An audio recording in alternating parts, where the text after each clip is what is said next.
My name is Laurel Voss. I'm 30 years old. I'm a financial analyst. And 11 months ago, on a Tuesday morning in October, I was sitting at my desk in my apartment with a cup of coffee going cold beside me and a spreadsheet open on my screen, living the quiet, independent life I had spent 8 months building from the ground up, when my phone rang. My father's name on the screen, Frank Voss, the man who had stood in the lobby of Voss Construction's main office 14 months earlier with my sister beside him and 3 employees watching, and told me that my role in the family business was being transitioned. His word, transitioned. That Serena would be taking point on all executive functions going forward. That it was time for me to pursue other opportunities. That was how he said it. Other opportunities. As if I had not spent 6 years building the financial infrastructure of everything he owned. As if my name was not on 3 loan agreements that had kept that company alive during its worst years. He had not called once in the 14 months between that conversation and this Tuesday morning. I looked at the phone. It rang 4 times while I looked at it. I answered. He said, "Laurel, I need to talk to you." And something in his voice was different. Not the voice he used when he was giving instructions, not the voice he used when he was managing a room. Something underneath that voice, something I had heard maybe twice in 30 years. The voice of a man who needed something he could not get any other way. I said, "I'm here." He said, "The bank has frozen our accounts." I said nothing. He said, "They're asking for you." And in that moment, I understood exactly why. Because without my signature, his company couldn't survive the week. Before I tell you what I said back to him, and before I tell you everything that happened in the 7 days that followed, I need you to understand the full picture of how we arrived at that phone call. Not the version my father had been telling people. The real version. Because the real version begins not with the day he replaced me, but with the day he asked me to guarantee a loan that he knew I was too loyal to refuse. What I didn't understand yet was how much power my name still carried inside that company. Now let me take you back to the beginning. My father, Frank Voss, started Voss Construction in 1998 with a pickup truck, a contractor's license, and the specific kind of confidence that certain men carry like a second skeleton. He was good at building things. That is the honest truth, and it matters to say it. He could look at a site plan and understand it in ways that took other people years to develop. He knew how to run a crew and how to negotiate a subcontract, and how to manage a project timeline with the instinct of someone who had been doing it since he was 18 years old on his uncle's jobs. What he could not do, and never fully admitted he could not do, was understand money. Not the earning of it, the management of it. The difference between cash flow and profit, between a healthy balance sheet and one that looks healthy until it doesn't. The way that a construction company can be winning contracts and losing ground simultaneously if the financial architecture underneath it is poorly structured. My mother had handled the books for the first decade. She was not a financial professional, but she was organized and careful, and she kept things clean. When she left, when I was 14 and my sister Serena was 11, and my father sat us both down and said, "Your mother and I have decided to separate," the clean books went with her. What remained was my father's confidence and a company that was growing faster than its financial infrastructure could support. I went to university for finance because numbers made sense to me in a way that very little else did. I was the quiet daughter, the studious one. The one who sat in the corner at family gatherings reading, while Serena charmed everyone in the room, and my father watched her with the specific brightness he reserved for things he was proud of. I did not resent Serena for this. I want to be clear about that because the simplest version of this story casts her as the villain. And while Serena is not without fault, she was also a person navigating the same impossible family dynamic I was, just from the more comfortable position. I came home after my 2nd year of university for the summer. I was 20 years old. I sat down at my father's kitchen table one evening and asked to see the company's books. He pushed them across the table with the casual dismissiveness of someone who believes what they're handing you is fine. It was not fine. I spent 3 days going through every file, every invoice, every bank statement. At the end of those 3 days, I sat back down across from my father and I told him what I found. The company was overextended on 3 concurrent projects. The payment schedules from the general contractors on those projects did not align with the payroll and materials obligations coming due in the next 60 days. There was a gap of approximately $180,000 that needed to be bridged, or the company would miss payroll in November. My father looked at the numbers I had laid out. He said, "I knew it was tight. I didn't know it was that tight." I said, "You need to restructure the payment schedules with the GCs, defer to suppliers who have flexible terms, and apply for a bridge line of credit." He looked at me. He said, "Can you help me do that?" I said, "Yes." That was the moment it started. I came home every summer after that, and when I graduated, I came home entirely. I took a junior analyst position at a firm in town rather than the better-paying offers in larger cities, because my father needed someone who understood the company's books, and I was the one who did. For 6 years, I was the financial brain of Voss Construction. I do not say that with bitterness. I say it because it is provably true, and because understanding it is essential to understanding everything that came after.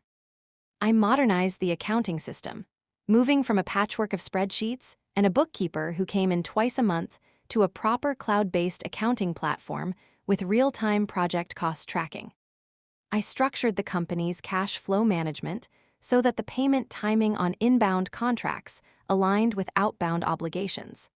I prepared the financial documentation for every major lender relationship the company had. And when the company needed to grow beyond what its existing credit could support, my father came to me with something specific. I was 24 years old. It was a Thursday evening, and he called me into his office, which was then still in the back of a small commercial suite in a strip mall on the east side of town, and he sat across from me with a loan application from a commercial bank on the desk between us. He said, "Laurel, I need to talk to you about the Meridian Project." The Meridian Project was the largest contract Voss Construction had ever won. A commercial development, a 4-building mixed-use complex on the edge of the city's growth corridor. The contract value was $4.2 million. It would triple the company's annual revenue if executed well. To execute it, my father needed a construction loan of $1.8 million. The company's financials, while improved from the disaster I had found at 20, were not yet strong enough on their own to satisfy the bank's lending criteria. He said, "The loan officer says we need a co-signatory, someone with strong personal credit and stable, documented income." I said, "How strong?" He named a credit score range. I was in it. I had been careful about my own credit since I was 18 because I had watched what happened when financial foundations were unstable, and I had decided mine would not be. He said, "Laurel, if you co-sign this loan, we get the Meridian Project." The Meridian Project changes everything for this company, for this family. I said, "Dad, if this loan defaults, my personal credit is on the line." He said, "It's not going to default. You've seen the projections. You built the projections." He was right that I had built the projections. I knew exactly what the Meridian Project could return if managed correctly. He said, "I wouldn't ask if there were another way. You know that." I looked at my father across that desk, 51 years old at the time, the man who had built something from nothing. The man who was asking his 24-year-old daughter to put her own financial future on the line for a family business that had her name nowhere in its ownership structure.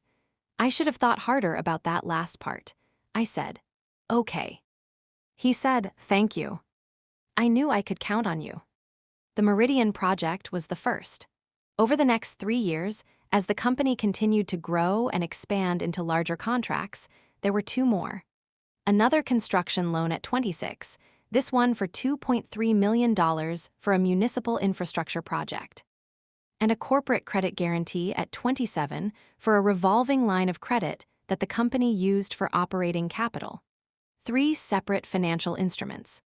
My personal credit and professional credentials threaded through all of them like a load-bearing cable through the company's financial structure. My father thanked me each time. He told people in the industry that I was indispensable. He told his banker that his daughter was the one who really understood how the numbers worked. He said these things with pride, the specific pride of a man who recognizes quality in something he owns. The company did not belong to me. That was simply true. Frank Voss was the sole owner of Voss Construction. My 6 years of work had no equity attached. I had never asked for equity. I had never pushed for a formal role with documented authority. I had trusted. That is the honest accounting of my mistake.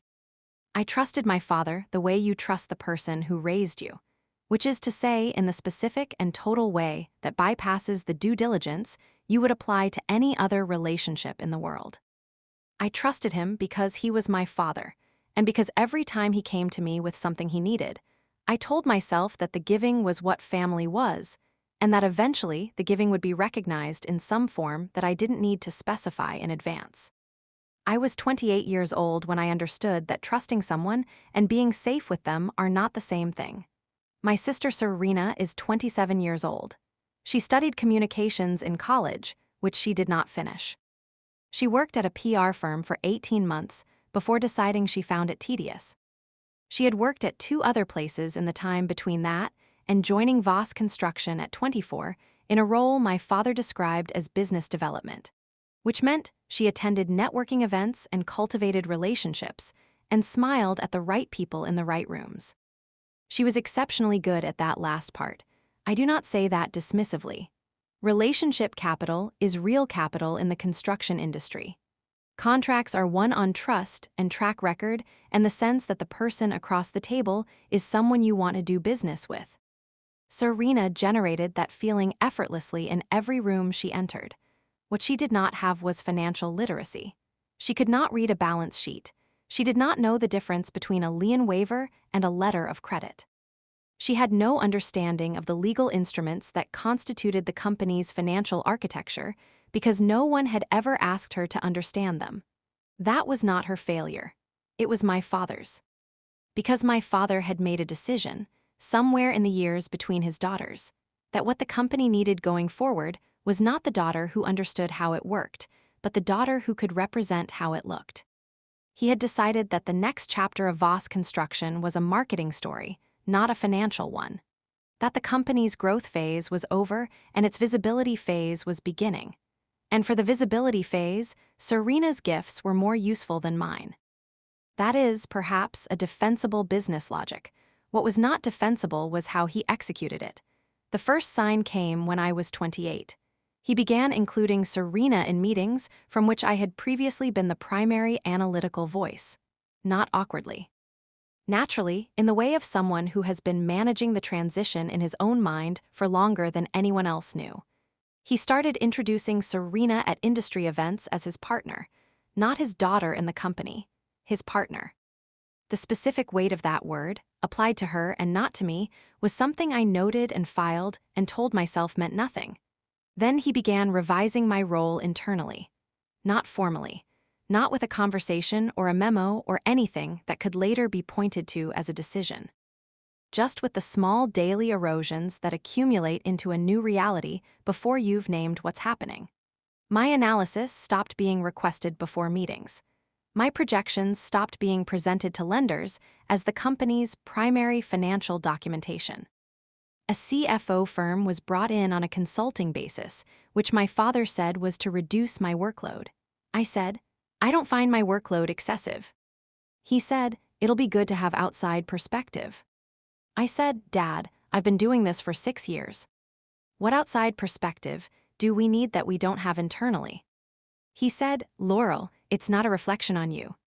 It was entirely a reflection on me, but the specific thing about an erosion is that each individual piece of it is almost defensible in isolation. Almost, I kept working. I kept showing up. I kept doing the job with the precision and care I had always brought to it because it was the only way I knew how to function.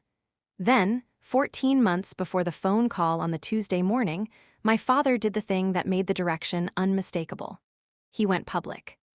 Not with a press release, with a speech at the company's annual contractor appreciation dinner. The event where Voss Construction thanked its subcontractors and suppliers and partners, held at a hotel ballroom with about 60 industry people in the room. My father stood at the podium and spoke about the company's future. He talked about the coming generation of leadership. He talked about carrying the legacy forward. He turned to where Serena was sitting at the head table, and he said, into a microphone, in front of 60 people who had been working with me for years, that he was proud to announce that Serena Voss would be assuming executive leadership of Voss Construction's client-facing and business development operations, and that she would be his successor in building the company's next chapter. He looked at me once during that speech, not when he announced Serena's role, after, when the applause started. He looked at me the way you look at something when you're assessing whether it's going to be a problem. I kept my face still. I clapped. I smiled at Serena when she stood to receive the acknowledgement. I excused myself 20 minutes later and went to the hotel bathroom and ran cold water over my wrists until the feeling in my chest subsided enough that I could return to the table. 2 weeks after that dinner, he called me into his office. He said the words transition and other opportunities and going forward in sentences that I heard as if through water.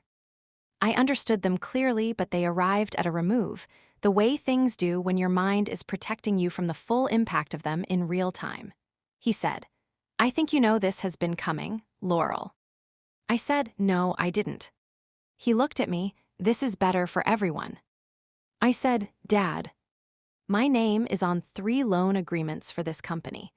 I have been the primary financial architect of everything you're sitting inside right now. He said, and we're grateful for that. We, as if the company was already Serena's. I said, what happens to my role as co-signatory on those agreements? He said, the loans will be refinanced over time.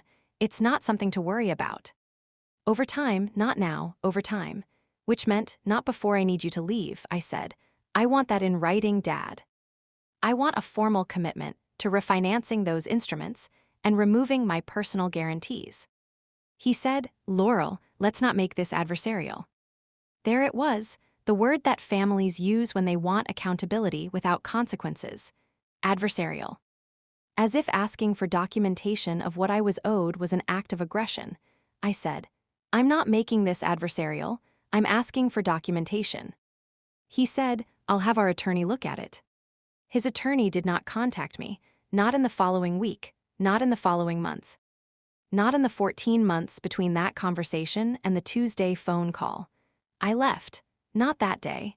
I spent 3 more weeks wrapping up what I could, documenting what I needed, making sure my own copies of the relevant financial records were secure.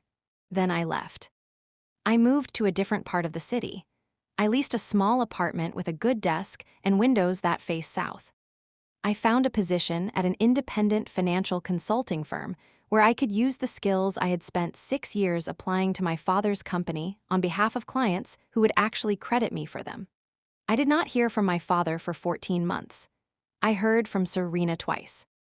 Both times brief, both times with the slightly guilty warmth of someone who knows they benefited from something they cannot quite defend. I heard from my mother irregularly. She had moved to a different state after the divorce, and our relationship had always been maintained more by effort than proximity. She called when she heard about the contractor dinner. She said, Laurel, are you okay? I said, I'm figuring it out. She said, I never understood how he could do it, after everything you did for that company. I said, I'm going to be okay. She said, I know you will. A pause. That's actually what I'm most worried about. That you'll be okay, and he'll never understand what he lost. I thought about that a lot in the months that followed. I need to pause here for a second, because I know some of you are feeling something specific right now. Not just sympathy, recognition. The recognition of being the one who did the work. The reliable one. The one who showed up when things were hard and got quietly repositioned when things got easier. The one whose name was good enough to borrow, but not good enough to keep in the room. That was the moment I realized I had never actually left. I want to tell you exactly what that Tuesday morning felt like, because the feeling matters. I had been at my desk since 7. I had a client deliverable due Thursday, a cash flow restructuring analysis for a mid-size regional retailer who had come to my firm through a referral. The work was good. The kind of clean, interesting problem that rewarded careful thinking. I had my second cup of coffee half finished and a playlist running low through a speaker on my bookshelf. My life, in the 14 months since leaving Voss Construction, had become something I had not expected it to become. Quieter. In a way that took getting used to and then became something I was protective of. Quieter and mine. I was not happy in the theatrical sense. I was not throwing dinner parties or posting triumphant content about finding myself or any of the visible performances of recovery. I was just working well, sleeping adequately, spending weekends with a small number of people who knew me, and not the version of me that had spent 6 years making herself useful to someone who was always going to replace her. My phone was face down on the desk. I had started keeping it face down during work hours 6 months ago, when I realized I had been checking it compulsively for years for messages from my father that had never come and had stopped coming entirely the day I walked out. Face down was better. Face down was what peace looked like. It vibrated. I turned it over out of reflex. Frank Voss. I stared at the screen for 4 rings. My mind, which is trained to assess situations before reacting to them, ran through the possibilities quickly. An emergency, a death in some outer circle of family. Or the thing I had known, in the back of the careful analyst's mind I had brought to everything for 6 years, was eventually going to become unavoidable. The loans, I answered. He said, "Laurel, I need to talk to you." His voice was wrong, not bad, not sick. Wrong in a specific way that told me immediately that the call was not about grief or reconnection. I said, "I'm here." He said, "The bank has frozen our accounts." My hand on the phone was still. My voice when I spoke was level. I said, "Which bank?" He named the institution. The same one that held the primary construction loan. The $1.8 million Meridian loan from 6 years ago, which had been refinanced twice since, but which still carried the original corporate guarantee structure I had co-signed. He said, "There's been a compliance review. Standard," they said. But during the review, they flagged some of the original documentation on the corporate accounts. I said, "What specifically did they flag?" He said, "The guarantee agreements, the co-signatory documentation." I said, "And?" He said, "They want to verify the co-signatory status. They say the accounts can't be released until the co-signatory confirms their current standing and provides updated verification." I said, "They're asking for me." He said, "Yes." I said nothing. He said, "Laurel, the operating account has $2.4 million in it. Payroll runs Friday. We have 3 active projects with materials deliveries this week. If the account stays frozen." I said, "I understand what a frozen operating account means, Dad." Silence, then he said, "I need you to come in." I looked at my spreadsheet on the screen, at the client work open in 3 tabs, at the quiet life arranged around my good desk and south-facing windows. I said, "I'll need to understand the full scope of what's being requested before I agree to anything." He said, "Of course. I'll have the bank's documentation sent to you by end of day." I said, "Send it to my email." He said, "Laurel." I said, "My personal email, Dad, not the company one. I don't have access to the company one anymore." A pause. Something in that pause was the whole conversation compressed into 2 seconds. He said, "Right, I'll have it sent." I hung up. I sat at my desk for a long time. Then I opened a new document and started writing down everything I remembered about those 3 loan instruments, their terms, their co-signatory provisions, and exactly what a bank compliance review would require to release a frozen account. I was not doing this to be helpful. I was doing it because the person who understood those documents most completely was me, and understanding them completely was the only thing that would tell me what I was actually holding. The bank's documentation arrived at 4:47 that afternoon. 6 attachments, totaling 41 pages. I printed them. I made tea. I sat at my kitchen table, which is where I do the work that requires my full attention rather than my desk, where the computer is always open and tempting distractions. I read through everything twice before I made a single note. Here is what the compliance review had flagged and why it mattered. 3 years earlier, when the company had refinanced the original Meridian construction loan, The refinancing agreement had been structured to preserve the original corporate guarantee framework rather than restructure it entirely. This was a common shortcut in commercial lending, faster and cheaper than a full restructuring, and it had the effect of carrying the original co-signatory documentation forward into the new instrument. Meaning, my signature from 6 years ago had not been superseded by the refinancing. It had been incorporated into it. The subsequent operating line of credit, opened 18 months later, had referenced the corporate guarantee framework as supporting documentation for the company's creditworthiness, which meant my co-signatory standing was embedded in the foundation of every major account the company had. When the bank's compliance team did their routine review and looked at the original documents, they found a co-signatory on instruments that were central to 3 active business accounts. Standard compliance procedure required them to verify that the co-signatory's status had not changed in ways that would affect the instrument's validity. Had the co-signatory left the company?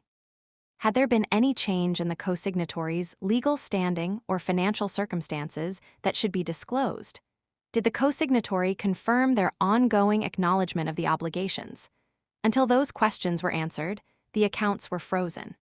The accounts would remain frozen until I walked into that bank and confirmed or contested my co-signatory status. I set down my pen. I understood something that I do not think my father fully grasped yet, even as he sat in his office with $2.4 million frozen and payroll 4 days away. I was not just a signature they needed. I was the person who had co-signed loans that were still legally active, which meant I still had power he couldn't replace. Which meant that I had legal standing in relation to those instruments that had never been formally extinguished. Which meant that when the bank asked for my verification, they were not asking for a formality. They were asking the question, does Laurel Voss still acknowledge these obligations? And if she contests them, what happens next? If I walked into that bank and confirmed, the accounts would be released, and business would continue as if I had never left. If I walked into that bank and raised questions, the review would deepen, the accounts would remain frozen, and the bank would have to determine whether the instrument's validity had been compromised by the circumstances of my departure from the company. I was not trying to damage my father's company. I want to be clear about that. What I was doing at that kitchen table, reading those 41 pages while my tea went cold, was understanding clearly what my position actually was. Because for 6 years I had operated in my father's world without a clear understanding of my own position, and I was not going to do that again. I needed to know, before I walked into any room, exactly what I held and what I owed, and what I was choosing when I chose anything. I called a commercial banking attorney that evening. Her name was Diana Park, a referral from a colleague at my firm. She had 15 years of commercial lending experience. I spent 40 minutes on the phone with her going through the documents. At the end of those 40 minutes, she said, "Laurel, you have significant leverage here. I want to make sure you understand that before you do anything." I said, "Explain it to me." She said, "You are a co-signatory on instruments that are central to this company's operating accounts. You were removed from the company without any formal restructuring of those instruments. The bank, by running this compliance review, has inadvertently surfaced the fact that a key financial stakeholder was separated from the company without the instruments being properly wound down." I said, "What does that mean practically?" She said, "It means that when you go into that bank, you are not just answering a verification question.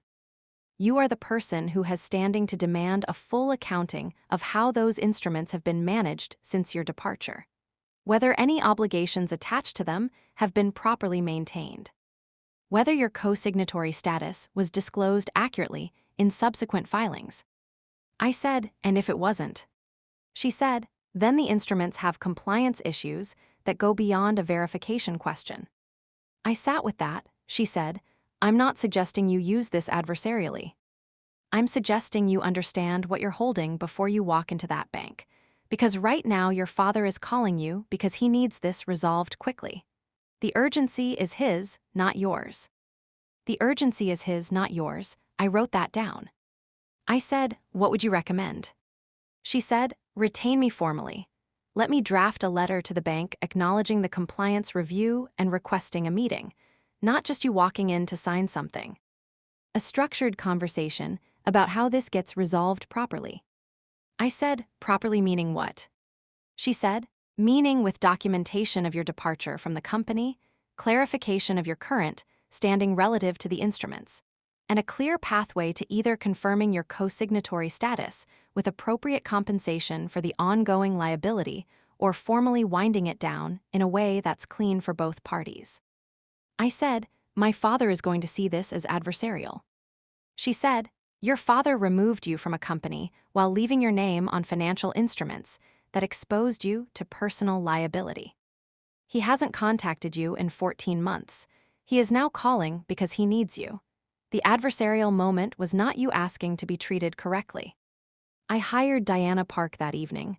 I sent my father a text message that night. It said, I've retained counsel. She will be in touch with the bank. We need to have a structured conversation before any verification happens. I'll send you her contact information. He did not reply for 2 hours. When he did, the reply was 4 words. Call me, please, now. He had never said please to me before. I called him back at 9:47 that night. He answered before the first ring finished. He said, Laurel, why are you doing this? I said, I retained an attorney because the situation involves significant financial instruments that carry my personal liability. Retaining counsel before any bank conversation is standard practice. He said, you're making this complicated. I said, the instruments are complicated, Dad. They were always complicated. You just didn't have to think about that complexity because I was handling it. Silence. He said, I need the accounts released by Friday. Payroll. I said, I understand the timeline. Diana is already in contact with the bank's compliance team. They understand the urgency.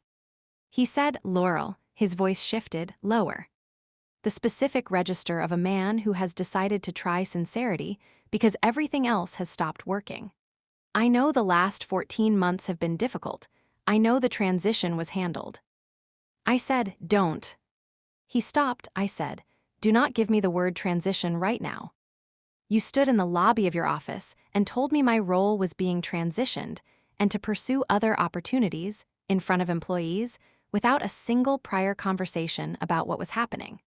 Please don't use the word transition with me right now. A long pause, he said, you're right. It wasn't handled well. I was not expecting that, not the words themselves but the plainness of them.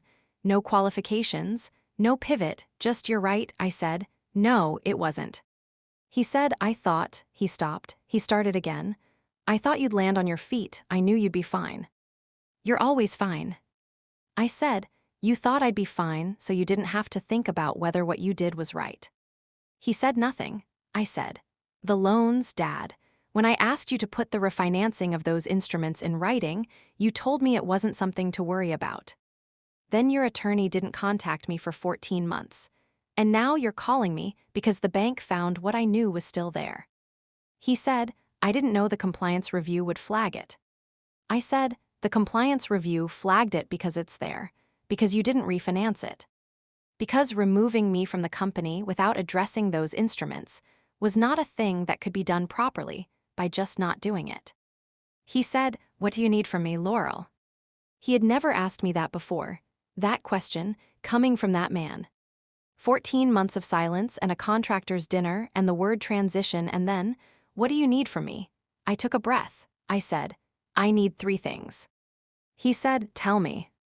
I said, first, a formal exit agreement, documenting my departure from the company, the basis for it, and the terms. Something that exists in writing that tells the true story of what I contributed and how it ended. He said, okay. I said, second, the instruments need to be properly wound down, not by me just walking in and signing a verification. By a full restructuring that removes my personal guarantee liability cleanly and documents that removal correctly. Diana will work with your attorney on the structure. He said, how long will that take? I said, if both sides cooperate fully, 2 to 3 weeks for the full restructuring. For the immediate account release, Diana and the bank's compliance team are working on an interim verification process that could resolve the frozen accounts in 48 hours. He said, 48 hours, payroll is Friday. I said, I know. Diana is handling it. He said, and the third thing. I said, a conversation, not about the company, not with attorneys in the room, just you and me, after the legal pieces are handled. Because there are things I have needed to say to you for a long time, and I am not going to trade them for an account release. Silence, he said, yes, okay. I said, good. He said, Laurel. I waited. He said, I'm sorry I didn't call sooner. I said, I know. I said good night and hung up. I sat at my kitchen table for a long time after. I was not crying. I was not triumphant. I was sitting in the specific quiet of someone who has just said a collection of true things that they have been carrying for a long time and felt the weight of them change, not disappear, but change. Okay, I need to stop here for a second. Because I know some of you are on the edge of your seat wondering what happened with payroll, whether the accounts were released, whether my father agreed, whether any of this actually worked the way I needed it to, and some of you are thinking about the third thing, the conversation. The one with no attorneys and no instruments and just the truth. I'm going to tell you all of it, but first I want to ask you something. If you were me, sitting at that kitchen table after hanging up, having just told your father 3 things you needed, what would have scared you most about that list? The legal part wasn't what scared me most. It was what came after. Wednesday morning. Diana called me at 8. She said, the bank's compliance officer has agreed to an interim process. They'll do a documented conference call with you and their team to confirm your co-signatory status and your consent to an interim release while the formal restructuring is completed. It's not standard, but given the timeline pressure and the fact that you're cooperating, they're willing. I said, what do I need to say on that call? She said, you confirm that you are the co-signatory on the named instruments. You confirm that you are aware of the compliance review. You confirm that you consent to the interim release of the operating accounts pending a full restructuring to be completed within 30 days. Nothing more. Nothing you say on that call should go beyond what I just described. I said, and the restructuring. She said, I've spoken to your father's attorney. He's cooperative. More cooperative than I expected, honestly. I said, my father made it clear that cooperation was required. She said, whatever the reason, we can work with it. I'll have a restructuring framework to both sides by end of day. The compliance call was at 2 o'clock Wednesday afternoon. I sat at my kitchen table. Diana was on the line. The bank's compliance officer, a man named Gerald, was professionally warm in the specific way of someone who has seen this kind of situation before and is trying to resolve it efficiently without anyone feeling threatened. He confirmed the instruments. He confirmed the compliance flag. He explained the interim release process. Then he said, Ms. Voss, I just want to confirm for the record. You are aware that as co-signatory, your personal guarantee on these instruments remains active until formal documentation of its restructuring is complete. I said, yes. I am aware. He said, and you consent to the interim release of the operating accounts pending that restructuring. I said, subject to the restructuring being completed within 30 days, as agreed, yes. He said, thank you. We'll process the interim release this afternoon. I said, thank you, Gerald. The call ended. Diana said, that's it for today. The accounts will be released within 4 hours. I said, good. She said, Laurel, you handled that well. I said, thank you. She said, I mean it. A lot of people in your position would have let the urgency pressure them into doing this faster and less carefully. You didn't. I said, I had 14 months to think about what careful looks like. She laughed softly. The accounts were released at 5:23 that afternoon. But nothing between us was released that easily. Payroll processed Friday without issue. 3 project sites continued without interruption. 37 employees who had no idea that the company's financial architecture was held together in part by someone their owner had replaced without a second thought went home Friday with their paychecks. I found out about the account release from Diana, not from my father. He texted at 6:15. Accounts released. Thank you. 2 words and a subject. Thank you.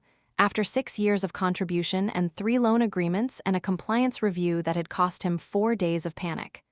I did not reply that night, not because I was angry, because I was thinking about the third thing. The conversation, and because I was thinking about Serena. Serena called me Thursday morning. I was not surprised. The accounts being released would have told her something had happened. My father, I was certain, had not told her the details. But Serena had always been perceptive in the way that people who operate in rooms are perceptive, not through analysis, but through the reading of atmospheres. She knew something had shifted. She said, "Laurel." I said, "Serena." She said, "Dad told me the bank situation is resolved." I said, "It is." She said, "He didn't tell me how." I said, "No." She said, "Laurel, why did the bank need you?" There was something in how she asked it, not accusatory, not defensive. Genuinely asking, in the specific tone of someone who is beginning to understand that there is a version of the story they have not been given. I said, "Serena, did Dad ever tell you that my name is on 3 of the company's major loan agreements?" A long pause. She said, "No." I said, "When the company was building itself before it had the credit profile to borrow independently, Dad needed a co-signatory with strong personal credit and documented professional income. He asked me 3 times, over about 4 years. My guarantees are embedded in the financial architecture of the company's major accounts."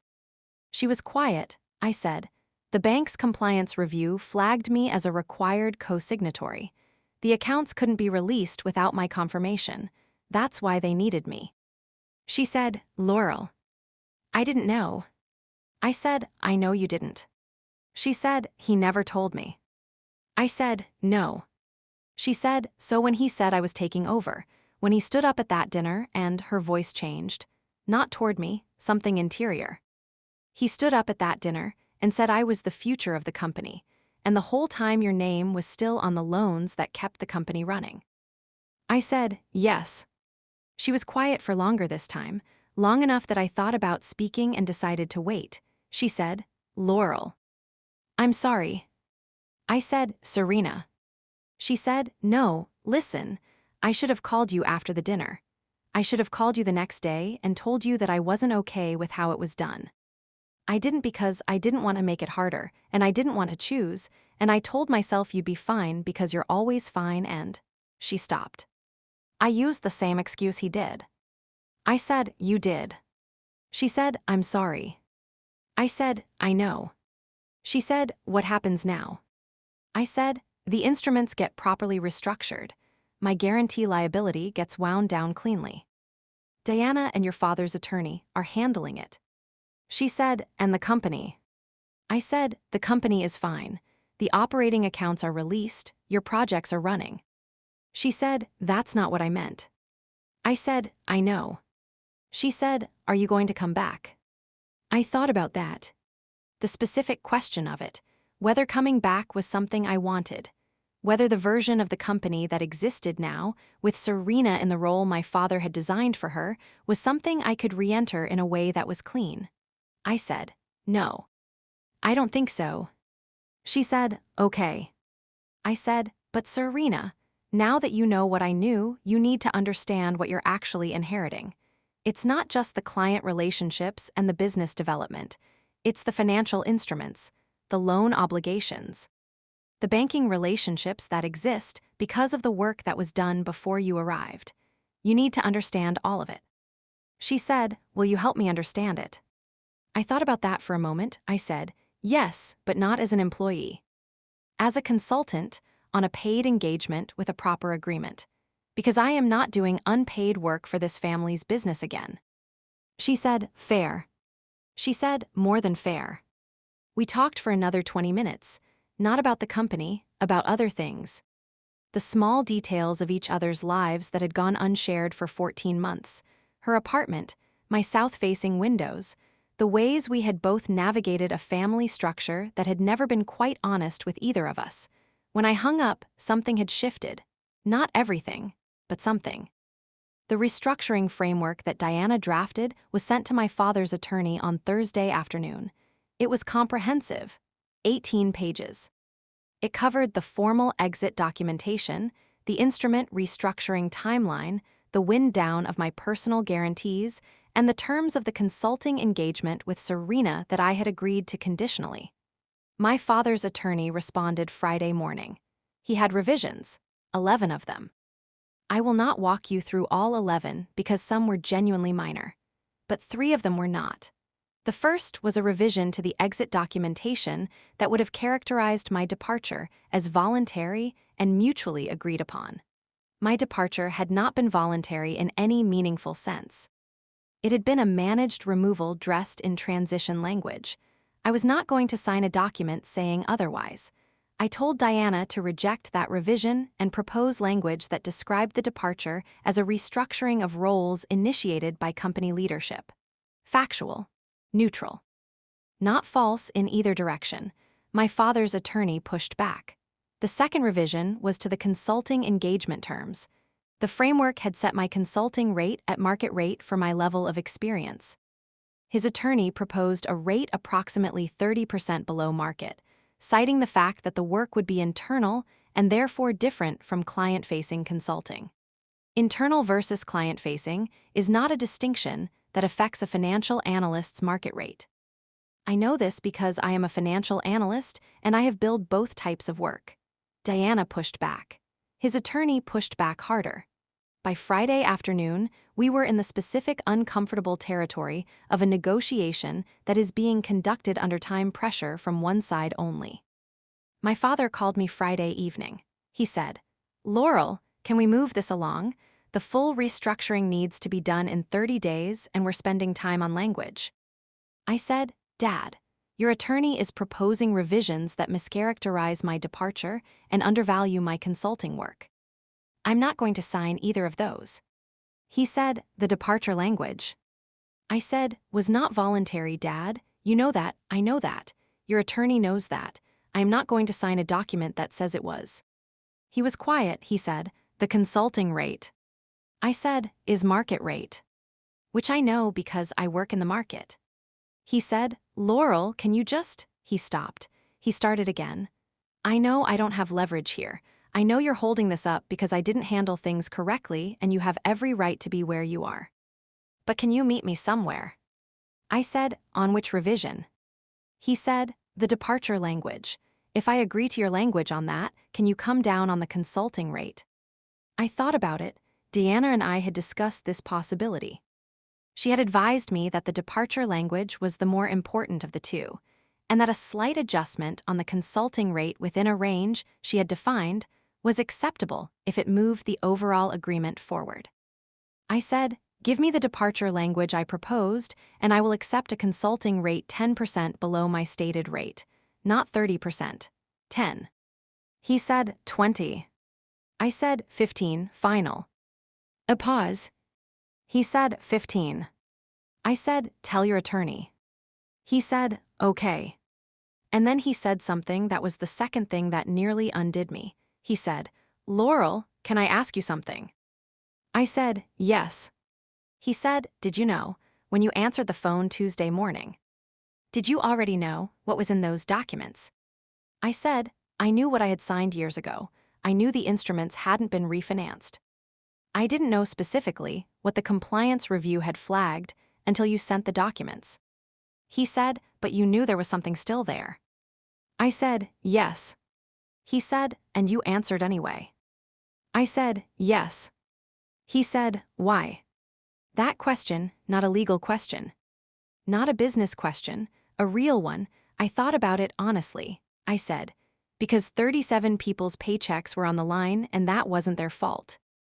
And because whatever you did, the company is real and the work that built it is real, and I wasn't going to let it collapse to prove a point." He said, "That's..." He stopped. He said, "That's who you've always been." I said, "Yes." He said, "I'm sorry I didn't see it better." And here is where the near loss happened. Not in a legal sense, not in a practical one, but in the internal sense, which is sometimes more dangerous than either of those. Because when he said that, when he said "I'm sorry, I didn't see it better" in the specific voice of a man who actually meant it, Some part of me that had been held very carefully in place for 14 months wanted to say it's okay. To say we're fine. To collapse the distance between us back to the easy version where I gave what was needed and asked nothing in return. The reflex was real and fast, and it used his voice. I pressed my hand flat on the table. I said, "That means something to me, Dad." "It does," I said, "and I need the conversation we talked about. The third thing, not tonight, when the legal pieces are done, but I need it."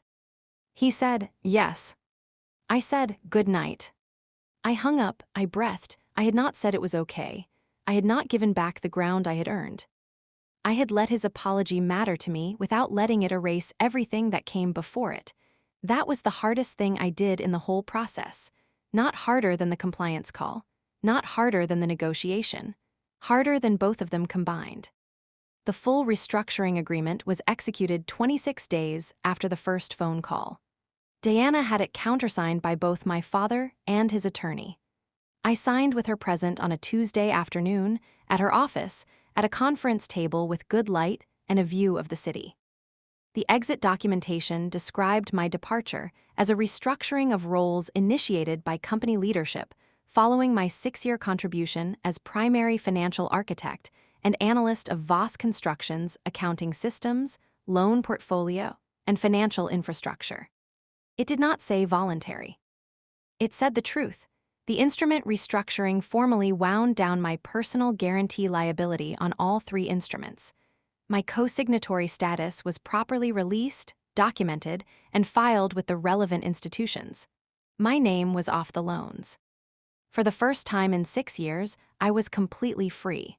For the first time in 6 years, my personal credit existed entirely independently of my father's company. The consulting engagement was contracted for an initial 6 months. Specific scope: financial literacy education and operational finance, overview for Serena as incoming executive. My rate, 15% below my standard, was still more than double what I had been effectively earning during the 6 years I did this work without a formal arrangement. There was one more thing in the agreement. My contribution to the company's financial architecture over 6 years was formally acknowledged in writing in a document that was notarized and filed. Not for public disclosure, not for press releases, for the record, my name, the work, the loans. The 6 years, in writing, acknowledged, permanent. Deanna handed me my signed copy in a folder. I drove home. I put the folder in my filing cabinet in the drawer labeled Documents That Matter. Then I sat at my kitchen table and I called my mother. She answered on the second ring. I said, "Mom, the agreement is done." She said, "Tell me." I told her everything. The full version from the Tuesday phone call to the signed agreement.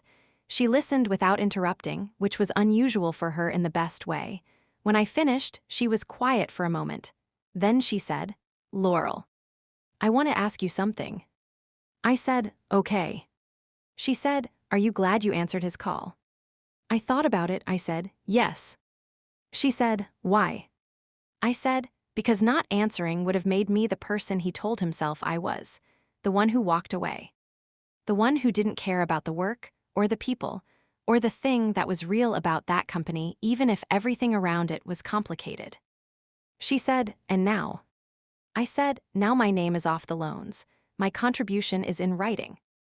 And I have a consulting agreement that puts me in a room with Serena, on my terms, where I can actually help build something that might be honest going forward." She said, "And your father?" I said, "We have a conversation scheduled." She said, "Are you ready for that?" I said, "No. But I'm going to have it anyway." She said, "That's my girl." The conversation with my father happened on a Saturday afternoon, 3 days after the agreement was signed. I drove to his house. The house where I had grown up, where he still lived, where the kitchen table still had the chair I had always sat in, and the back window still looked out at the yard, where he had taught me to throw a ball badly, and received my mediocrity about it with more patience than he ever had for anything financial. He made coffee. We sat at the kitchen table. No attorneys, no documents, just 2 people and the accumulated weight of 30 years. He said, "I don't know where to start." I said, "Start with why." He said, "Why Serena?" I said, yes. He was quiet for a moment. He wrapped both hands around his coffee mug. He looked at the table the way people look at things when they are trying to find a true answer rather than a convenient one. He said, because it was easier. I looked at him, he said, Serena never challenged me. She showed up and did what I asked and made people like us, and I didn't have to explain myself to her. With you, he stopped. You always saw exactly what was happening, with the books, with the structure, with everything. And I convinced myself that was the reason to give Serena the visible role. That I was protecting the company. I said, that's not the whole truth. He said, no. He said, the truth is that you made me feel like I needed to explain myself, and I'm not good at that. I said, I know. He said, I should have been better at it. I said, yes. I looked at this man, 61 years old, the man who had taught me, by the same act of bringing me to board meetings at 16, that the most interesting room was always the one where the real decisions were made. The man who had asked me to sign my name to loans that sustained everything he built, and then removed me from that everything before the loans were wound down. The man who could not explain himself and had punished me for making him feel like he needed to.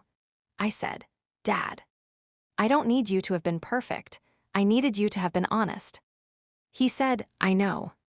I said, I spent 6 years making myself indispensable to a company that didn't have my name on it because I thought if I was useful enough, you'd see what you had.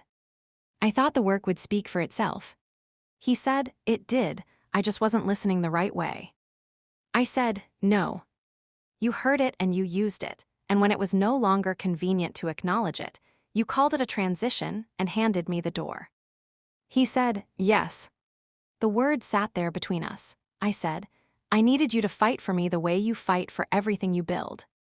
The way you fought for the Meridian contract and the municipal project and every job that mattered to you. I needed you to fight to keep me in the room. He said, you were always the most capable person in the room. I didn't think you needed fighting for. I said, everyone needs fighting for, Dad, capable people especially, because no one thinks to fight for them. He was quiet. I said, I'm not going to tell you I'm fine with what happened. I'm not. What I'm going to tell you is that I'm building something, on my own, with my own name on it, and it is going to be good. He said, I know. I said, and I'm going to help Serena understand the company she's inheriting, not because you asked me to. Because she deserves to understand it fully, and because the people who work there deserve someone leading it who knows what she's doing. He said, thank you. I said, don't thank me, just be honest with her. Tell her the full story of how the company got built, including my part of it. He said, I will. I said, that's the only thing I'm asking from you. He said, Laurel, is there any? He stopped. He started again. Is there a version where we figure out how to be family again? I thought about that for a long time. I said, there might be. But it starts here, with this conversation, with you telling the truth about what happened to the people who saw me replaced, not the transition version, the real one. He said, that's going to be a hard conversation. I said, yes. I said, you're good at hard work, Dad. You always have been. He looked at me. Something in his face in that moment was the thing I had been trying to see for 30 years and had mostly not been able to find. Not pride, not approval, just seeing, the specific experience of being seen by the person who was supposed to see you. Late. Too late to be the thing it would have been at 24 or 28. But there, I drove home. It has been 11 months since the Tuesday morning when my phone rang with my father's name on the screen. I am sitting at my desk. South-facing windows, good light.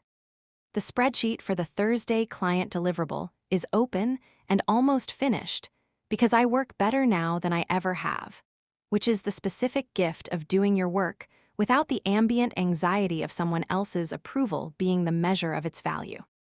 The consulting engagement with Serena is in its 4th month. We meet on Wednesday afternoons by video call, working through the financial systems that I built and that she is now responsible for understanding. She is a better student than I expected and a more honest person than the role she was handed allowed her to be. We are building something between us that is not quite what sisters usually have, but is ours.